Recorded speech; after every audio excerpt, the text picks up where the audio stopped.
5 teenagers are ready to go on holiday to a cabin in the woods. They are happy, young, and free. But before arriving to the camp, a mysterious man tells them that something dark lies in the woods and suggests them to go away.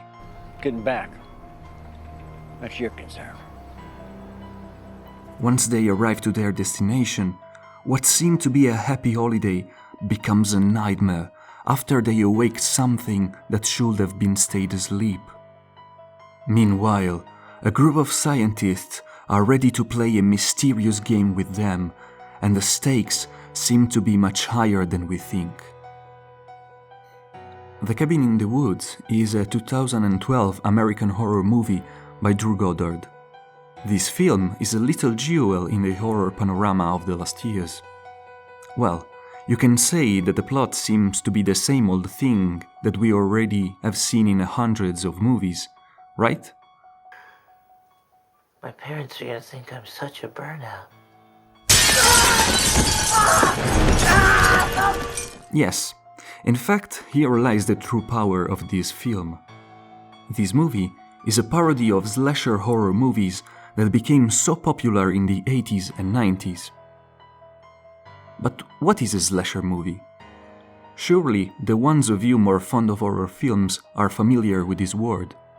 Slasher is a subgenre of horror created by Mario Bava in 1971 with his movie A Bay of Blood, and made famous in 1978 by John Carpenter's Halloween, followed by other masterpieces like Friday the 13th, A Nightmare on Elm Street, and the Texas Chainsaw Massacre, with unforgettable characters like Freddy Krueger, Michael Myers, and Jason Whoores.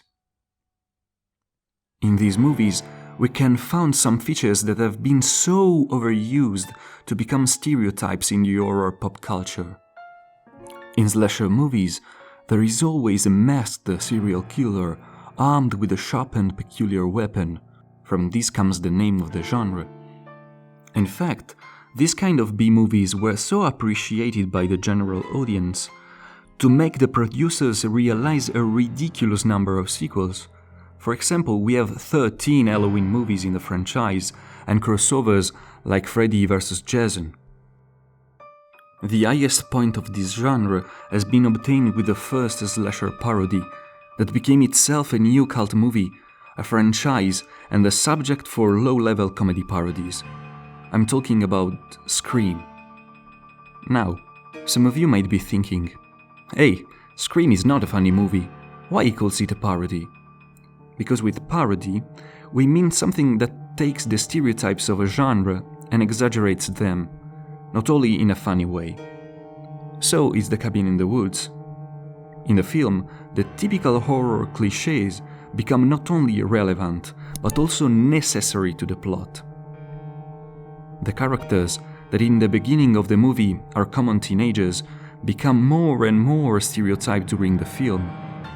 We have nude scenes, alcohol, drugs, monsters, a lot of monsters, an old cabin that gives us a lot of déjà vu vibes, and a lot of other well-known things, but everything is deliberately put there for reasons that revolve around the plot of the movie.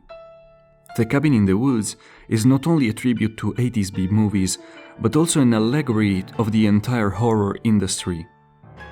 Every character is a symbol of something else related to this world, from producers to directors, screenwriters, audience, and even movie clichés themselves. This is the best slasher movie we had since Scream in 1996.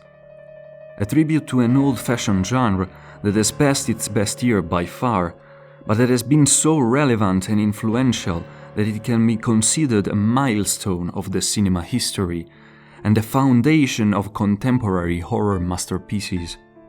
I highly recommend you this movie, that is a must-watch for all the horror fans. There's girls out there!